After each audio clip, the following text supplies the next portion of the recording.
na sofo ko hwini ba ko pa on ka no kre e wo krom ha mehia no mi wi asem ba e Victor Kusi Boateng oye trofo sofo no oye sika sofo na wo te papa we asore dem wonnim nyansa wadwen nya dwuma ka won kwa na asore bi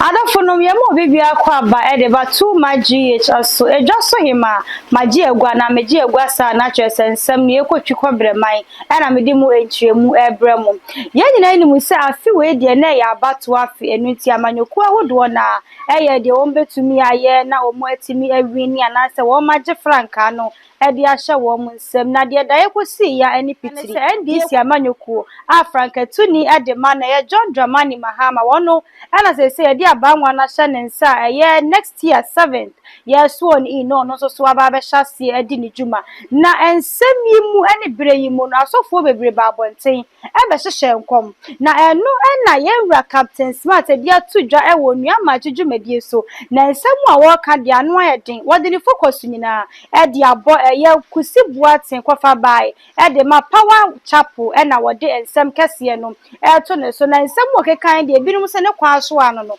ebinum so wanka ne esanse omofia prophecies adoso yenje brani enkotie wonu amachi dwumedie wa bra Captain Smart ade na no nsem atudwa ba onye ya wini election wa sori dem etina sofo ko hwini ba ko pa on ka no kre e wo krom ha mehia no mi wi asem ba e Victor Kusi Boateng oye trofo sofo no oye sika sofo asa jese Kusi by sika sofo asa jese o pesca oye sika sofo shegai wa chef first one no she white second one she t-shirt wa kwagym wa bokuku dan so far wa ya macho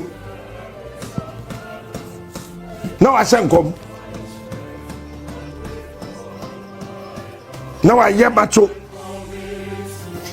na wa shenkom say by 9 a.m. 9th December said the Lord has told me. Now what the papa we are sorry them. Wouldn't nyansa wadwen nya dwuma ka won kwa na sorry bi. You see, it was not because I am paniching come show. But then come show the baby who nyansa the Victor Kusi Boateng say.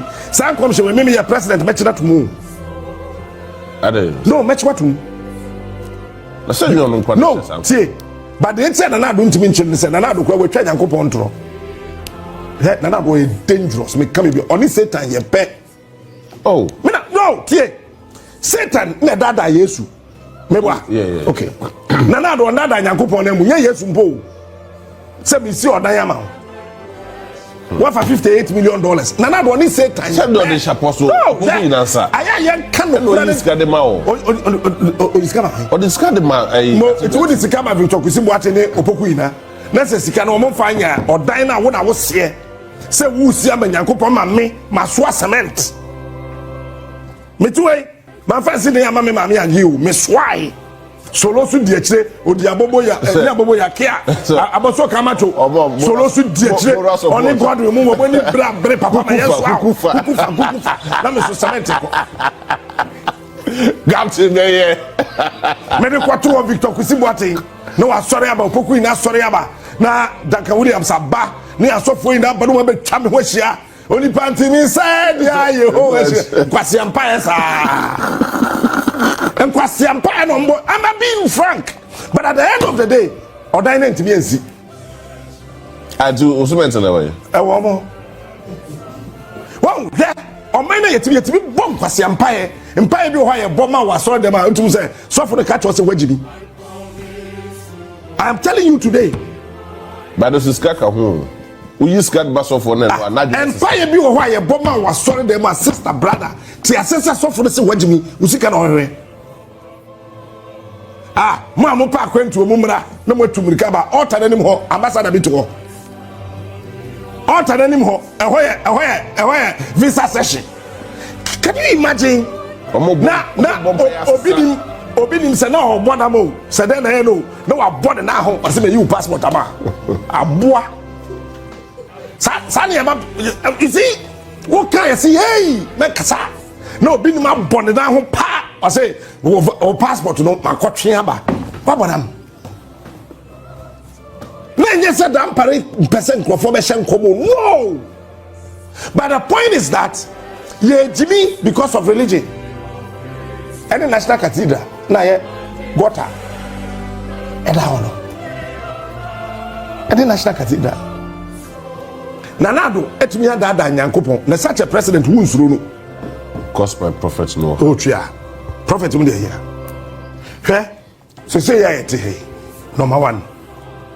Prophet wo krum he no bi ahye nkoma na pa ho dawo. Nti prophet be ya. Oh. Me am papa mo akwata. O ka say ba mo ya ba wi afa ho. Atufa ho o kan wo yi enji one okatachi atufa ho.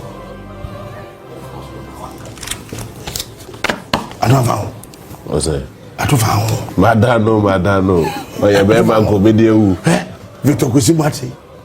O say o ye by 9 December 9 a.m. Satwafa ho. O no a party member. Okay. Tis ani Yakobon ya abato. Yakobon ye polling agent. Yakobon ye polling agent. Oni abato G. Because Ghana, Kroya to me, wouldn't say a fuck in Tuaba. David. Ghana, the Enfa Hospital, David. And Tuaba. Kabahama in 2016 elections. Yeah. Mananadu in MPP in 2024 elections. Ghana, the economy and the Tuaba. A community and the bread. So when you are to Ghana, you can say, I sit in the Tuaba and it's a condemn. No crime. Yes, so far makwata de no wan sleepy wan sleepy enti papa yes wan sleepy wan sleepy no problem papa kafra yes wan sleepy kabia kwa mshana kama huru no arafo nom na akire se ochiamia woni masam ka wose na wasomu a ensam no na eye Captain Smart edi atudwa no na ebinum akire mu a ewonyina so nti a wo ye sane kwan so anu no esanse wo sofo na se nyame kasa no wante a wase wutimi dana usati ni yie esanse nya nsem bia na sese oba mountain de ba betudwa sanso na ebinum so kire se wankọ ni yie kura esanse wo mo ya sofo mpanifo wo mo di yanim na ebra no okeka Duncan Williams mu die ni nyina ne papa yi waka nsem enu ti wo hwamia adwenkyerɛ bi efa ho ne bomodin so de befa comment section no ase ade ama me anya atembidi ye mekyerɛ ya adwene na yensu yentimi entama afoforo ntimente sebe ya adwenkyerɛ bi ebeboa o man mpuntuo bia etini ade aba dwaso hema na mejeso ma remfi so be subscribe no like no share enso ade ama yen sebe ya bell ne so boso video bi atoma ubetumi anya bi atie ye be se ehia